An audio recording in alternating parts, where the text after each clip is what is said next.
अस्सलाम वालेकुम नाज़रीन, प्रोग्राम ओपिनियन में तरीका ज़िम्मे मलिका रवां यासिर अहमद हमको स्टूडियो में ज्वाइन करता सीने तजियाकार अली साहब वेलकम अली साहब। Thank you Yasir. अली साहब ये जेका जंग हली कल भी असां डिस्कस कयोसि त हिन ते बाबा को सीज़ फायर जी का मतलब उम्मीद ज़ाहिर थी आहे।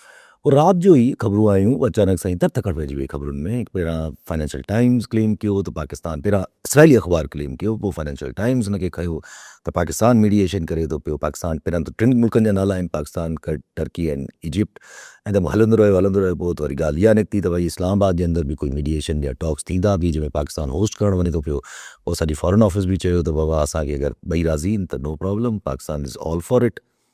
पोइ अॼु वाइट हाउस बि तस्दीक करे छॾी त फील्ड मार्शल सां राब्तो बि थियो आहे, पर इहो न तस्दीक कई आहे कुझु अहिड़ो त भई को टॉक्स थींदा या इस्लामाबाद में कुझु हलंदो। ॿियूं ख़बरूं बि आहिनि, पर इन सभु बावजूद बि इसराइल जेको आहे उहो अॼु ईरान जे मथां अटैक करे थो। ॾिसो, जेको इज़राइल अटैक कयो आहे ईरान जे मथां ऐं ईरान इज़राइल जे मथां कयो आहे, पर जॾहिं खां ट्रंप इहा ॻाल्हि कई आहे त 5 ॾींहंनि लाइ सीज़ फायर कयूं था, जेतोणीकि ट्रंप पंहिंजे बयान में इहो चयो त हुननि जी जेका न्यूक्लियर ऐं ऑयल एनर्जी फैसिलिटीज़ आहिनि उन्हनि खे टारगेट न कबो ईरान वारे खे, लेकिन अमेरिका को बि अटैक न कयो आहे। ऐं जवाब में ईरान जेके अमेरिकन बेसिस ही जेके अरब मुल्कनि में हुनजा जेके ठिकाना आहिनि उनखे हमिलो न कयो आहे। इहो हिकिड़ो 24 कलाकनि में थियो आहे। इज़राइल हमलो कयो आहे ईरान ते, ईरान इज़राइल ते हमलो कयो आहे। ठीकु आहे, फील्ड मार्शल जी ॻाल्हियूं हलियूं त फील्ड मार्शल वाइट हाउस जे तर्जुमान जी तस्दीक कई त जनरल आसिम मुनीर जी डोनाल्ड ट्रंप फ़ोन ते ॻाल्हि ॿोल थी आहे। हिन में त शक न हुजणु खपे, छाकाणि त हू जेको तव्हांखे यादि हूंदो जेको इस्लामिक मुल्कनि जो बि हिकिड़ो गॾिजाणी थी जंहिंमें अरब मुल्कनि खां सवाइ पाकिस्तान, टर्की ही बि हुआ। सो आउं सम्झां पियो जेको हिननि अरब मुल्कनि खे ऐं अमेरिका सां बि जिन्हनि जा कनेक्शन्स आहिनि, ही टई मुल्क पाकिस्तान, टर्की ऐं इजिप्ट, हिननि जो किरदारु त ठहियो पिए, ही कुझु मैनेज त करे रहिया हुआ त भई हिकिड़ी ठीकु आहे ही मुल्क अमेरिका जहिड़े मुल्क जी गारंटी कोन था ॾेई सघनि, लेकिन हिकिड़ी राह हमवार करे सघनि था। छाकाणि त ज़ाहिरी तरह जेके ॿ वॾा ॿिया दुनिया जा सुपर पावर्स आहिनि, रशिया ऐं चाइना, रशिया त तक़रीबन ईरान जी मदद करे पियो, हू त चाहे न पियो त ही जहिड़ो को खुटे, जीअं यूक्रेन में अमेरिका यूक्रेन जी मदद करे पियो यूक्रेन वॉर में, ये रशिया ईरान जी मदद करणु शुरू करे छॾी। चाइना बि बावजूदि इहा त स्टेट ऑफ हार्मोस जे बंदि थियण जे करे चाइना खे परेशानी बि हुई, पर चाइना बि चयो त दुश्मन अगरि ग़लती करे रहियो हुजे त हुनखे डिस्टर्ब न करणु खपे, भले पियो करे कंदो कल्ह पाण ॿ टे दफ़ा डिस्कस कयो अॻु में बि।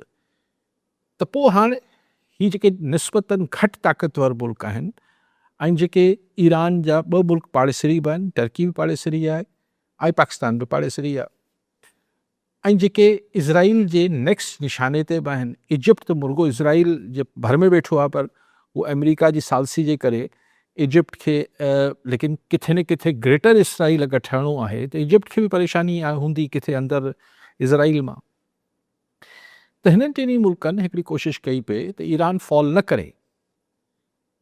हाणे उहा कोशिशि में अगरि ईअं पाण ॾिसूं त ज़ाहिर पाकिस्तान जो बि किरदारु हूंदो, टर्की जो बि हूंदो ऐं इजिप्ट जो बि हूंदो, पर अगरि ॻाल्हियूं अॻिते वधाइणियूं आहिनि त किथे न किथे वेन्यू ठहे, को हंधि ठहे त जिथे का जिरगो थिए।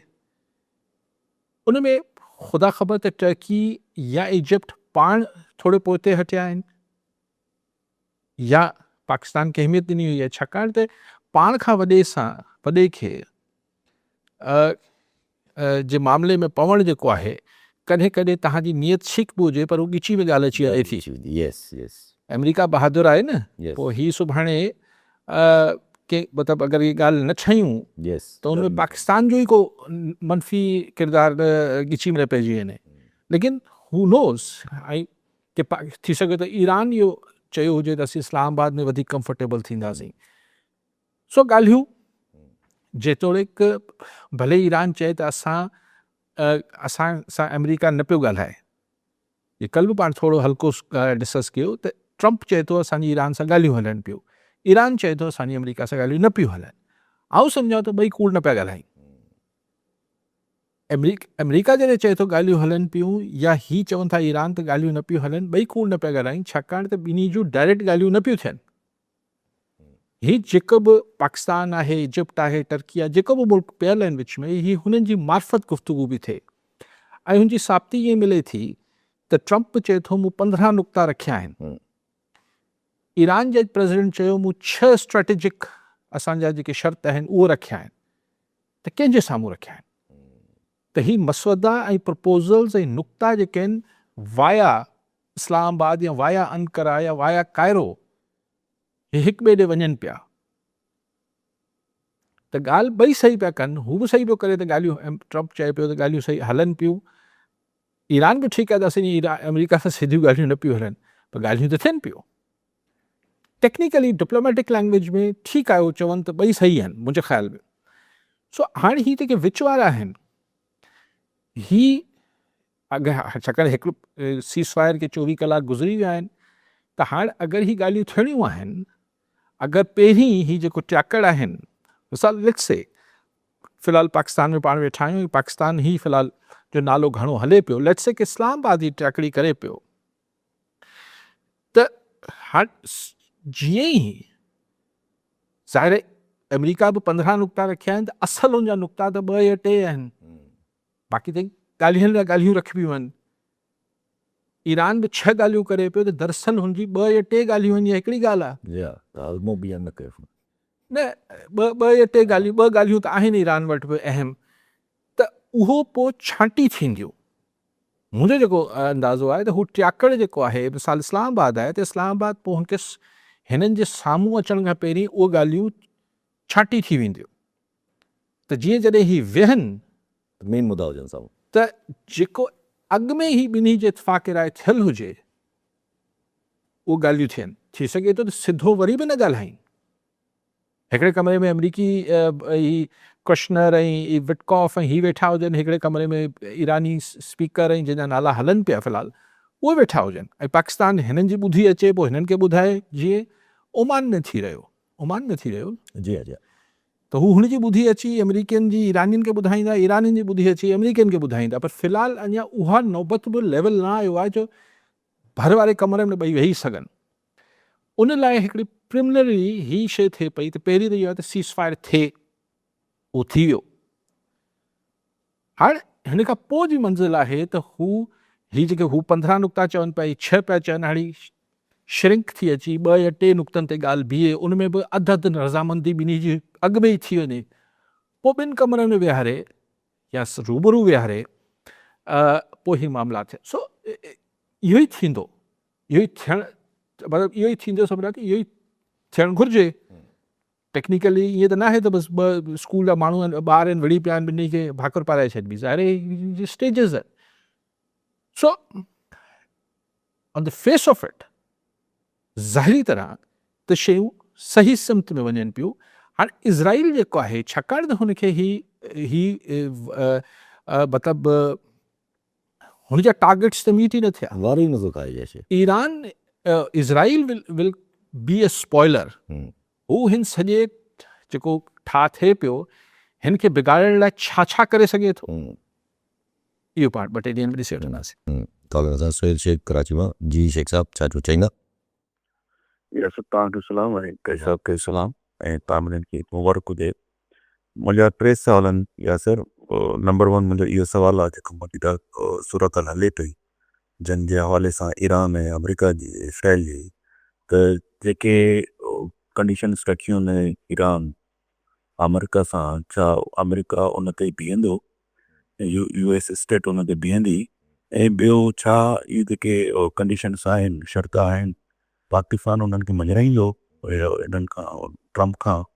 मुंहिंजो इहो बि सुवालु आहे। ॿियो सुवालु इहो आहे त सिंध जी मौजूदा सियासी सूरत हाल ते अमीर बख्श भुट्टो जी सदर आसिफ साहब सां मुलाक़ात, उन खां बाद में कल्ह मौज़म मुबाची जी शुमिलियत, हाणे इहो हले पियो त बशीर पैमण जॉइन थो करे फंक्शन लीग खे, ऐं लाड़काणे जो अकबर शाह राशिदी अॼु उन जी तकीर आहे त मूंखे तमामु ॾाढा सूर आहिनि, छा उहो बि उन में शुमिलियत कंदो? ऐं अचानक पीर साईं पघार जो एक्टिव थियणु काई साहब जन कीअं पिया ॾिसनि मौजूदा सियासी सूरत हाल ऐं लॉकडाउन मुल्क में छो पियो लॻे?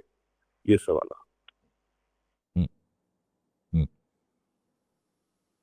पहिरीं ॻाल्हि त छा पाकिस्तान मञराए वठंदोसीं? पाकिस्तान मञराए त कंहिंखे बि नथो सघे शेख साहब, लेकिन पाकिस्तान किन या को बि ट्याकड़ी कंदड़ बेसिक ॻाल्हियुनि ते कंहिंखे बि हटाए न सघंदो। मिसाल छा को बि मिसाल में चाइना बि पियल हुजे, रशिया बि पियल हुजे, त छा अमेरिका खे मञराए सघे थो त न न ईरान खे एटम बम ठाहिण ॾियो? कोन ठाहिण ॾींदा।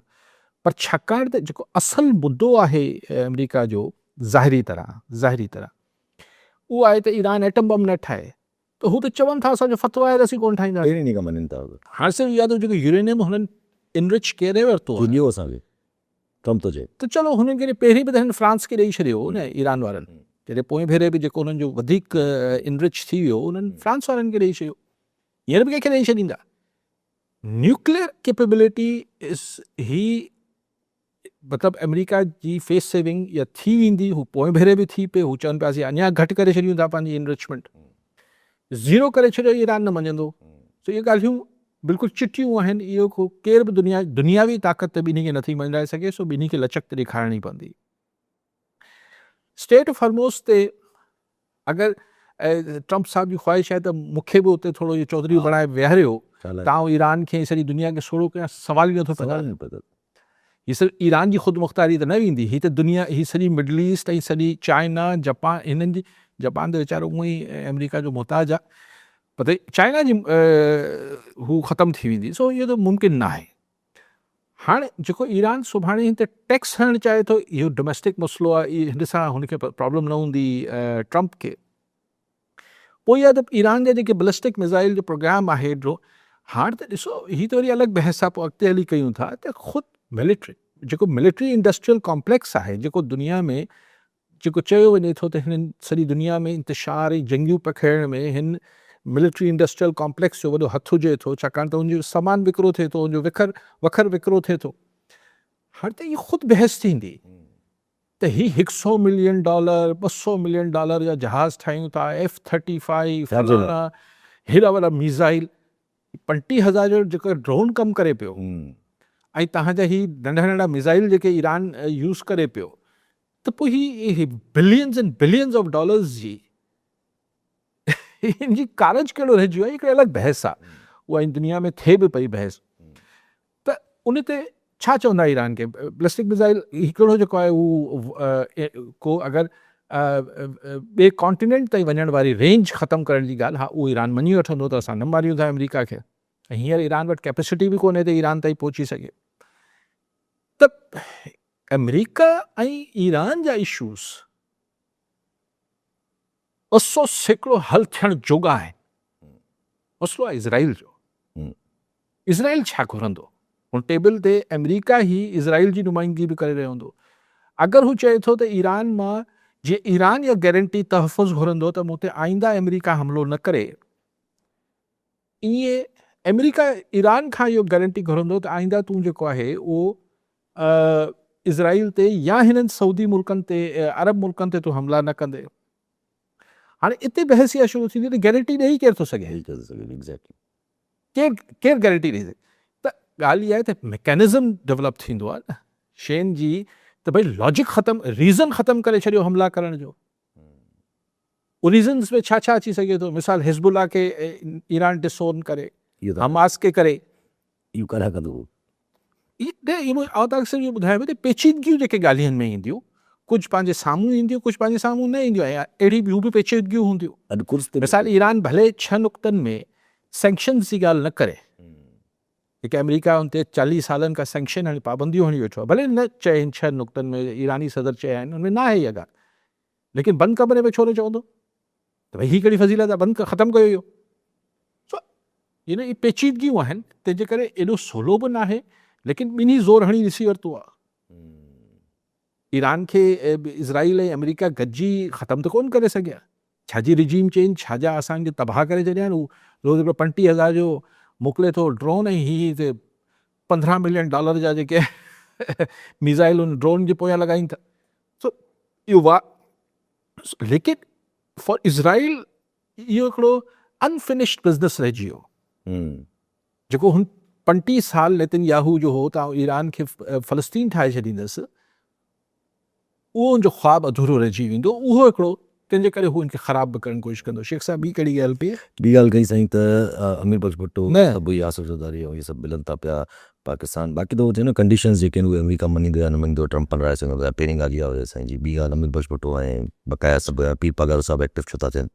त तव्हां कॉलर कॉलेज रेडियो पहुचंदो आहे। हादी बख़्श ओॾो शिकारपुर मां। जी ओॾो साहिबु छा चवणु चाहींदा? वालेकुम सर। वालेकुम सलाम। सर मुंहिंजो अलिकाइस साहब को इहो सुवालु आहे त अॼु सूबाई वज़ीर नासिर शाह मीडिया टॉक कंदे चयो त सिंध हुकूमत स्मार्ट लॉकडाउन ते गौर पई करे। हाणे स्मार्ट लॉकडाउन जो तव्हां हीअ हणंदा त सिंध अंदरि पहिरियां ई बेरोज़गारी, बदहाली ऐं महांगाई उरूज ते आहे। ग़रीब तबिको पियो पीसिजे पियो। हिननि जे स्मार्ट लॉकडाउन सां त अञा बहितर मज़दूर तबिको तबाह थी वेंदो। उन्हनि वटि पहिरियां ई खाइण जे लाइ कुझु कोन्हे को, त स्मार्ट लॉकडाउन खां पोइ उन्हनि वटि जीअण जो बि रस्तो कोन बचंदो। इन हुकूमत खे छा आहे, हिननि वटि त को अहिड़ो सोर्सिस ई कोन्हे, उन्हनि जी कहिड़ी तरह सां का मदद कंदा? जी ठीकु आहे। शेख साहिब बि इहा ॻाल्हि कई ऐं हा, ओॾो साहिबु ॿी ॻाल्हि कयूं साईं। पोइ सियासी ॻाल्हि ते पोइ था अची वञूं। साईं मूंखे स्मार्ट लॉकडाउन नासिर शाह साहिबु चयो, मूंखे हिन जी को लॉजिक ई सम्झ नथी अचे। कोविड में बि इहो बहस हुई जॾहिं कोरोना लॻी ऐं त उन में त माण्हुनि खां माण्हू खे पखिड़िजे पई, तॾहिं बि इहो सुवालु हो त छा उन सां को मसइलो हल थियो? चवनि था नसीब वॾी इलाही पखिड़िजी वञे हा। पर उनजो जेको ॿियो पासो आहे इन लॉकडाउन जो, जीअं ओढो साहिबु ॻाल्हि कई, त मतिलबु माण्हुनि खे तव्हां अगरि बंदि करे छॾींदो त फ़र्क़ु आहे कोविड ऐं हिन में। कोविड में माण्हू किथे न किथे अंदरां पाण बि ढिनल हो न, इंसानु मजबूर बि हो, इन करे निकिरे पियो, पर ढिनल बि हो त यार मूंखे बीमारी न लॻी वञे, पोइ आउं घर ईंदुसि, बचनि खे न लॻी वञे। हिते माण्हू लॉकडाउन वॉकडाउन सभु तोड़े छॾींदा। मूंखे मतिलबु ख़ुदा ख़बर, लेकिन मूंखे लॉजिक ई हिकिड़े माण्हू जे घर में दिहाड़ी ते मज़ूर हूंदो, उनजे घर में ॿार बुखिया मरंदा, उहो सरकार जी ॿुधंदो? पोइ पुलिस सां विढ़ंदो, पोइ पुलिस उनखे लठियूं हणंदी, पोइ गिरफ़्तारियूं थींदियूं। हीअ त सोचण ई ग़लति आहे। न हिन टाइम ते छो जो कोविड वारो मामिलो न आहे। कोविड वारो न आहे। ऐं ॿी ॻाल्हि इहा कि सुखे मुल्कनि जा किस्सा आहिनि जिथे सोशल सिक्योरिटी हूंदी आहे, माण्हुनि खे घरनि में पैसा मिलंदा आहिनि। हाणे हिते अगरि हिकिड़ी फैक्ट्री ज़ाहिर मज़ूर न वेंदा, फैक्ट्रियूं बंदि थी वेंदियूं, बंदि थी वेंदी। दुकानदार न वेंदो, दुकानूं बंदि थी वेंदियूं, ठेले वारा ऐं पोइ आख़िर में जेको ईंदो उनखे ई पघारूं मिलंदियूं, ॿियनि खे न मिलंदियूं। प्राइवेट सेक्टर सरकारी मुलाज़िमनि लाइ त मसइलो न थींदो। कहिड़ी ॻाल्हि थी? ऐं छा पेट्रोल पंप बंदि करे छॾींदो तव्हां? पर अलाह कंदो इहे अहिड़ी सूरत नौबत न ईंदी। मूंखे उमेदु आहे त ही अगरि ही टॉक्स जेको मुंहिंजो ख़्यालु हो त 4 हफ़्तनि में जंग ख़तमु थियणु खपे, अञा मुंहिंजे ख़्याल में 5 ॾींहं बाक़ी आहिनि। थी सघे थो 5 ॾींहंनि में को चङी शइ थी वञे त पोइ लॉकडाउन वारी नौबत न अचे। पॉलिटिक्स जेका सिंध जी आहे साईं, त मूं कल्ह बि गुज़ारिश कई त अॻु में ई मौज़म अब्बासी साहिबु पीर साहिब पगारे सां ई गॾु हुआ, सिर्फ़ु GDA इतिहाद जी सूरत में हुआ, हाणे हुन सां गॾु हलिया विया आहिनि। हीअ जेको अमीर बख़्श भुट्टो साहिबु PTI मां निकिता, पोइ हुननि जी कुझु ज़मीननि जो बि मामलात आहिनि, हीअं आहिनि हूअं आहिनि, हू हलिया वेंदा। पोइ लाड़काणे में अॻु में बि काफ़ी सारे जेके बाअसर माण्हू आहिनि उहे पीपल्स पार्टी में ई आहिनि। त कहिड़ो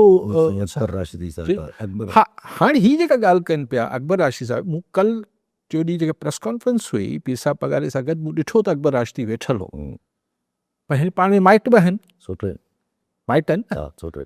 सो पर सियासी तकरीब में माइटी जे हिसाब सां त नथो वेहिजी सघे। हाणे महताब राशिदी साहिब खे पीपल्स पार्टी जी टिकट आहे, पीपल्स पार्टी जी टिकट।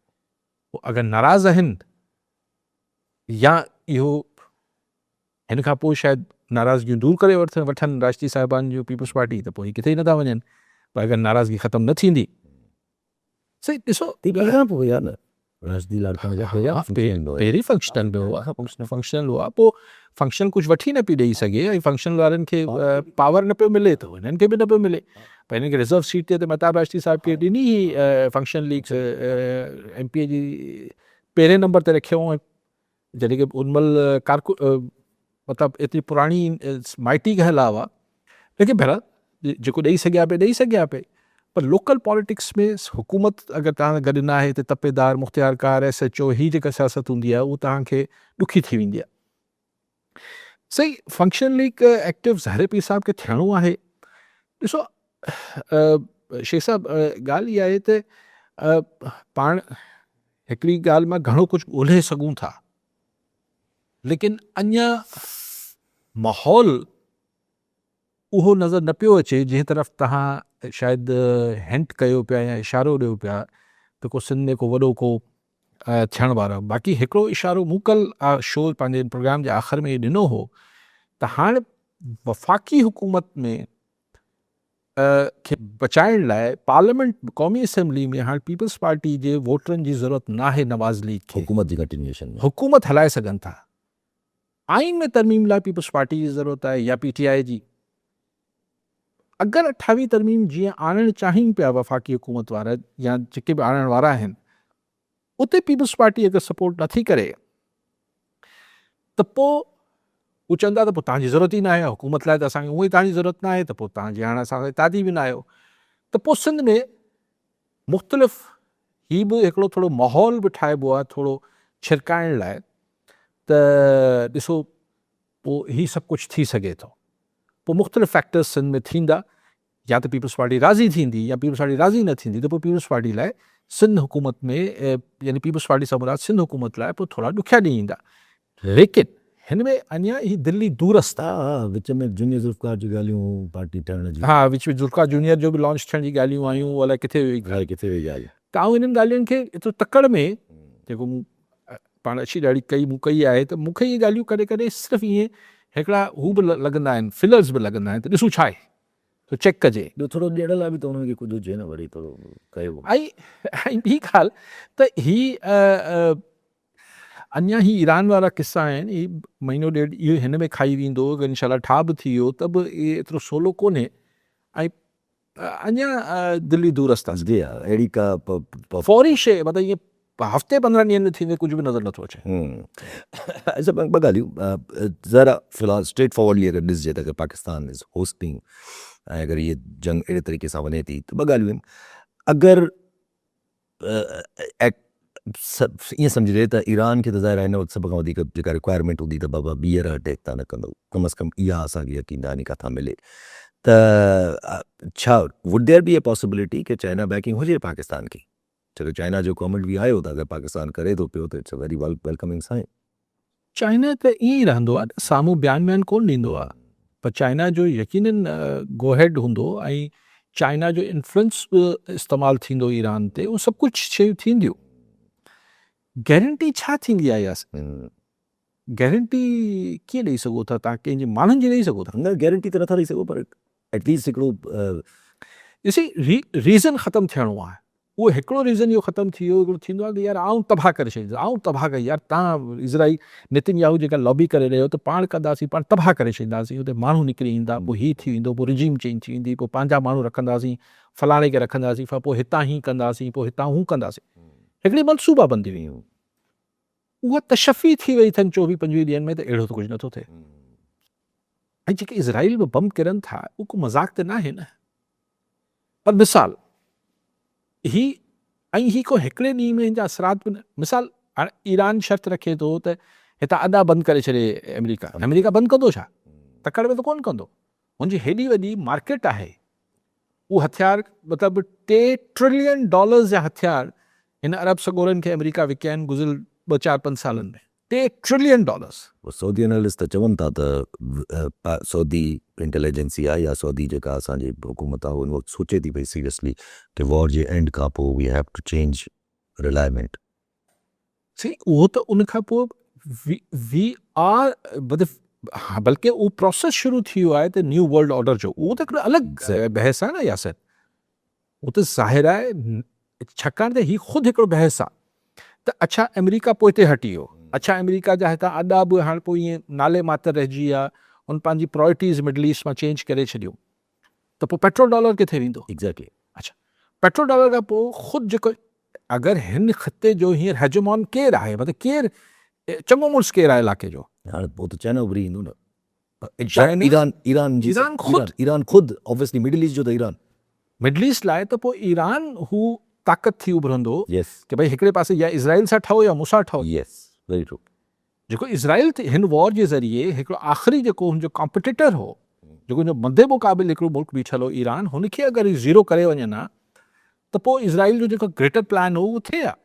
हाणे अगरि ईअं को फज़ीलत भरियो ठाह थी वञे थो त पोइ इहो बि त ग़लती हिननि सऊदी जेके अरब सॻोरा मुल्क आहिनि ऐं त बाबा हाणे हिते जेको इलाइक़े जो चङो मुड़ुसु आहे उहो ईरान आहे।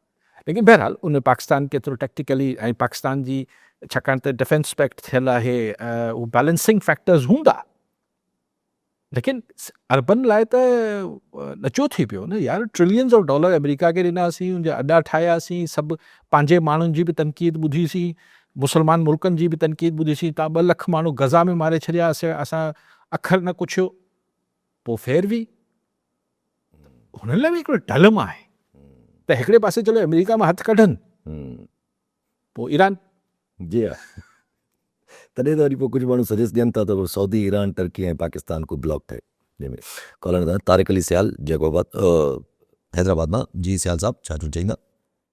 मुंहिंजो ख़ाली साहब खां सुवाल हो त ईरान कहिड़ी क़ौम आहे जंहिंजो हींअर ताईं को बि जनरल न फील्ड मार्शल थियो आहे, न उन इस्तिस्ना वरिती आहे, न था आसमाया मराकमतूं, ऐं न ई उन सदर इस्तिस्ना वरिती आम शहरनि में रहनि था पंहिंजे जेको आहे सो आवाम सां गॾु। नंबर 2 त ईरान पंहिंजी GDP जो 2.5% तइलीम ते ख़र्चु करे थो ऐं पाकिस्तान 0.8% ख़र्चु करे थो। त इन में असांजी का तइलीम किथे बीहंदी? मां स्मार्ट लॉकडाउन जी ॻाल्हियूं भली रहिया आहिनि। महिरबानी। ठीकु साईं।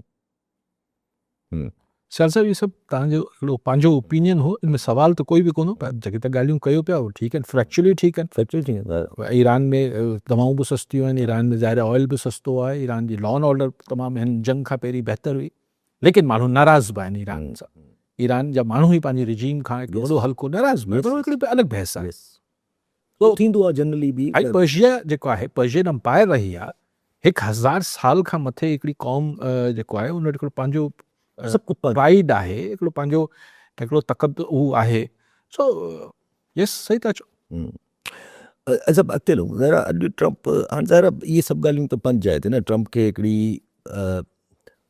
फेस सेविंग मिली वेंदी ऐं ज़रा which is better obviously Pakistan जे हथां ई हिकिड़ी माना अगरि मिली थी वञे त ॾाढो सुठी ॻाल्हि आहे फेस सेविंग ट्रम्प खे अगरि निकिरी थो वञे ट्रम्प इन जंग मां। पर ट्रम्प लाइ ज़रा हिकिड़ो लॉन्ग टर्म अमेरिका लाइ इम्प्लीकेशन्स आहिनि आफ्टर दिस वॉर, जेको बि हिकिड़ो ईंदो जेका बि शइ थींदी। हाणे ट्रम्प साहब खे ख़बर आहे त बाबा आई एम यूजुअली हू त वीचारो कल्ह बि जेको आहे उहो पंहिंजे सेक्रेटरी ऑफ वॉर जे मथां सिधो सिधो इल्ज़ाम हणे थो पियो त भाउ तूं मूंखे चयो हिन जंग में लहण लाइ।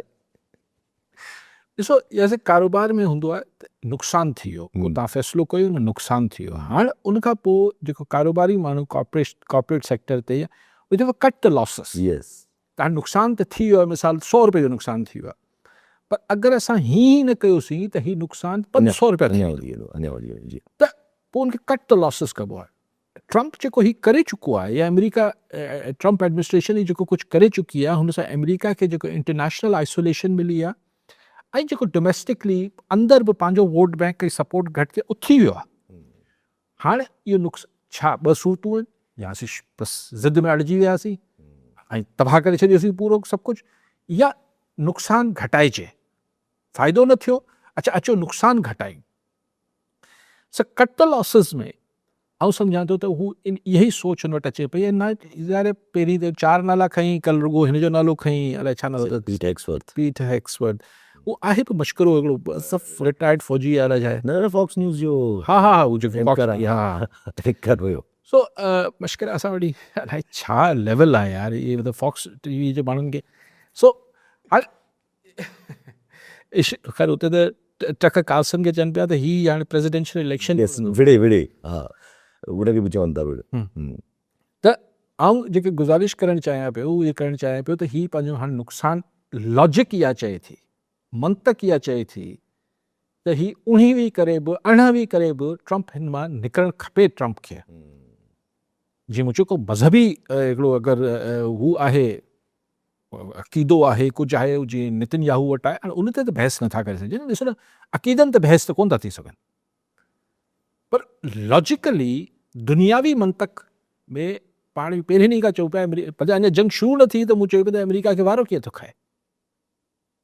So that's what we saw. मतिलबु अञा ताईं कुझु माण्हू त ख़र्जलियूं कनि करार नथा ॾियनि त ट्रम्प मथां ब्लफ करे वञे, मथां करे वञे ऐं मथां छाकाणि त ट्रम्प जे बारे में हिकिड़ी शइ तव्हां पक सां चई सघो था त हुनजी ॻाल्हि का बि पकी न आहे.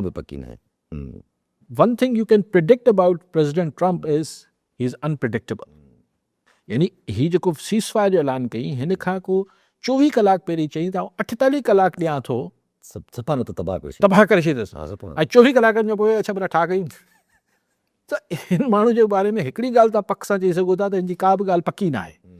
लेकिन कल्ह पाण हिन खे तफ़सील सां डिस्कस कयो त 5 ॾींहंनि जो टाइम वठी बॉक्सर आहे जो थोरो साह पटे पियो, मुंहिंजा फ़ौजी वड़नि पिया. What is he? Why would he take 5 days break? छा करे वठंदो 5 ॾींहंनि में? अॼु सुबुह जो हिकिड़ी ख़बर हली त अमेरिका जे अलाए कहिड़े हुनमें को हादसो बाहि वाहि लॻी आहे, पोइ माण्हुनि जेको ईरान अटैक करे छॾियो, हादसो हूंदो हाणे त हर शइ ते. त हाणे को अहिड़ो वाक़ियो विच में थी पए इज़राइल या को स्पॉइलर अची वञे, उनखां सवाइ मुंहिंजी गट फीलिंग इहा चए थी या मुंहिंजो जेको पंहिंजो कॉमन सेंस इहो चए थो, गट फीलिंग त ग़लति लफ़्ज़ आहे, कॉमन सेंस इहो चए थो त हिन जंग ही चाहे हाणे मुज़ाकरात इस्लामाबाद में थियणा आहिनि या अंकारा में थियणा आहिनि या कायरो में थियणा आहिनि, whatever the rule, पर ही मामलात हाणे सुलझी खपण त हाणे ख़्वाहिशनि जी ॻाल्हि न आहे, पर लॉजिकली सुलझी वेंदा. अब्दुल गफूर काके पुटु नवाब शमा जी काके पुटु साहब छा चवणु चाहींदा? साईं सां पंहिंजो सवाल आहे त ट्रम्प जे मौक़िफ़ में अञा ताईं जेको जंग शुरू करणु तेॾी महिल प्रेस कॉन्फ्रेंस में साॻे पासे वेठल वज़ीर ॾांहुं इशारो करे थो त हिन मूंखे मशवरो ॾिनो, यानी अञा ताईं जेको आहे त अहिड़ी तरह ई जेको तव्हां छा था सम्झो त जेको जंग बंदीअ जो जेको 5 ॾींहंनि वारो पीरियड आहे, ख़लीजी मुल्कनि में जेके अॾा आहिनि या उन्हनि जे पस मंज़र में थोरो पाण पोइते हटी ऐं इसराइल खे जेको आहे सो मुकमिल थपी ॾेई अॻिते वधाईंदो ऐं पाण थोरो पस मंज़र में रही ऐं जंग खे अॻिते न वधाईंदो. महिरबानी साईं. न साईं, इहा ॻाल्हि काके पुटु साहिबु थियणी हुजे हा त इहा अॻु में थिए हा. हाणे हुनखे हुन सां गॾु आयो आहे, इनखे नेतन्याहू खे पोइ हिते हटिणो पवंदो. लेकिन अगरि तव्हांजे मफ़रूज़े ते ॻाल्हि कयूं त अगरि अमेरिका पोइ हिते हटी वञे थो ऐं ज़ाहिरी तरह ग्लोबल दुनियावी सतह मतिलबु वर्ल्ड सतह ते इहो महसूसु थियो त नेतन्याहू ट्रम्प जी न पियो ॿुधे त पोइ ॿिया मुल्क पोइ खाई वेंदसि. It's as simple as that. ॿिया मुल्क इज़राइल अकेलो नथो सस्टेन करे सघे हो, छाकाणि उहो हिकिड़े वक़्त में लेबनान खे बि तबाह करे पिया न, उहो पाण खे विसरी वञे पियो, उहो अञा गज़ा में बि माण्हुनि खे शहीद करे पियो.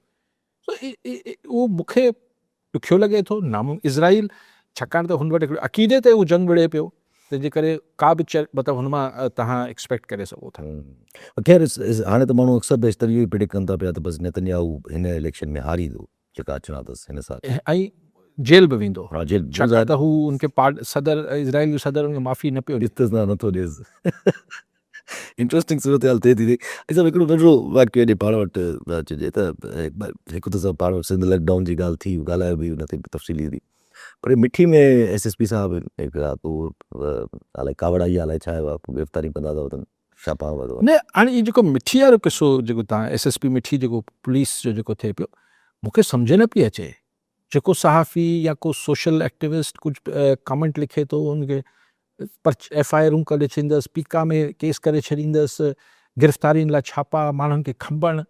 अॼु पीपल्स पार्टी जी ई लेडीज़ विंग जी सदर आहे थरपारकर जी, ऐं हुते वाइस चेयरपर्सन आहे हुनजी म्यूनिसिपल जी, उनजे घर ते छापो, पुलिस घिड़ी वई, SHO बदतमीज़ी करे औरतुनि खे धिका ॾेई घरनि में घिड़ी वियो. त SP साहिब जी शान में उन्हनि जेको मिटमाइट आहे उन छो लिखियो?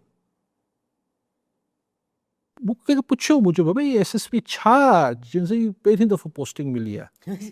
त मूं चयो पहिरियों दफ़ो पोस्टिंग मिली आहे त नौजवान खे को आखण पुछण वारो कोन्हे छा? ठीकु आहे, यंग हूंदो जी हा, पर हर माण्हू खे डोनाल्ड ट्रम्प न थियणु खपे न. मतिलबु एतिरो टार्ज़न थियण जी कहिड़ी ज़रूरत आहे? त तव्हां एतिरा मतिलबु एतिरा चुई मुई आहियो जो तव्हां ते को कमेंट कंदो, छो भाई तूं पब्लिक हू आहीं, नौकरी करी थो, हाँ तो मतिलबु तूं you are a public servant. Yes तूं अगरि पुलिस तुंहिंजे हथ में अची वई आहे त तूं जेको आहे माण्हुनि खे तव्हां जेको आहे उहो कंदा वठंदो। IG Sindh should take notice of this type of people. ही कहिड़ो SSP थियो जेको मतिलबु औरतुनि सां बदतमीज़ी छाकाणि त उहो हिकिड़ो कॉमेंट थी वियो आहे, साफ़ ईअं गिरफ़्तार करे छॾींदुसि, करे वठि भाई, that's what U can do.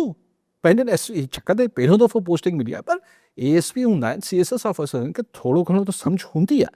I think हिन नौजवान खे ख़बर ई न पई पए, पहिरियों त ताक़त मिली त सम्झ में ॻाल्हि न पई अचे, आईंदा बि इन ई सिंध में पोस्टिंगूं मिलणियूं अथसि त साफ़ी बि हिते ई आहिनि, सिविल सोसाइटी बि हिते आहे, मंशियात हले पई थर पार्कनि में खुलेआम, ऐं पुलिस जी मदद कर सवा हली सघे थी थर पार्कनि में या सॼे सिंध में किथे बि, उते त SSP साहिब खे कुझु बि नज़र न पियो अचे।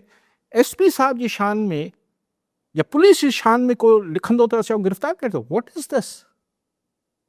ठीकु आहे असांजे मुल्क में एतिरो फ्रीडम ऑफ एक्सप्रेशन न आहे, ठीकु आहे इज़हारी राय जी एतिरी आज़ादी कोन्हे, पर हाणे SSP बि कंट्रोल कंदा छा? This is ridiculous. छाकाणि त हू पहिरियों इहो कंसेशन ॾेई छॾियो त पहिरियों दफ़ो SSP थियो आहे जेको वणे कंदो रहंदो, औरतुनि खे धिका ॾींदो, औरतुनि खे मारींदो, पीपल्स पार्टी जी ख़ातून आहे या कंहिं ॿिए हिकिड़ी हाउस वाइफ आहे, अजीब किस्सो आहे। हाँ केस करे छॾींदुसि, ऐं हीअं करे छॾींदुसि, हू करे छॾींदुसि, त बसि सिंध जा माण्हू ईअं बसि मतिलबु बंदि करे ज़बानबंदी कराईंदो या SSP? कमाल थी वियो। IG Sindh chief minister, home minister should take notice of him कि अगरि एतिरो छुड़वागी ऐं थर जा माण्हू उहो ई वेचारा मतिलबु वीचारा वीचारा न आहे, basically, मतिलबु हाँ। यानी को लॉ एंड ऑर्डर ख़राबु न आहे, कुझु न आहे, मंशियात त बंदि कराए नथो। छा भाई चई छॾियोसीं त उहो डॉक्टर्स जा आपघात आहे, उनमें उनजी जांच थियणु खपे, हू हिकिड़ो हेल्थ डिपार्टमेंट जो मामिलो आहे, हिकिड़ो PPHI जो मामिलो आहे, पुलिस किथां टंगिजी वई आहे विच में, तो साफ़ियुनि खे अरेस्ट कराए छॾियो, कराए वठि भाई। तो सिंध जा माण्हू मतिलबु एतिरी हिकिड़ी हद ताईं बदमाशी त टॉलरेट थिए थी, पर this is too much. Tools वाली सभु ॾेई छॾिया अथऊं, त हिन वक़्तु सोच बि उहा हले न, उहो छा आहे न, मूंखे फलाणे रखारायो आहे, त उहो फलाणे मूंखे जेसि ताईं साहिब जी आशीर्वाद आहे, ऐं हिते बेताज बादशाह आहियां, ट्राई कर भाई। इहे साहब बि त वरी पोइ अलाए केरु मतिलबु ज़बाबंदी कि को मतिलबु कोई अखर न चए त पुलिस जी परफॉर्मेंस ते ही पहिरियों दफ़ो SSP थियो आहे, मूंखे सम्झणु खपे पुलिस वारो पब्लिक सर्वेंट आहे, पब्लिक जो हाकिम थियण जी कोशिशि न करे। ठीकु आहे, वरी साहब नाज़रीन, अॼु प्रोग्राम जो पूरो थियो, वरी मिलाईंदे प्रोग्राम में।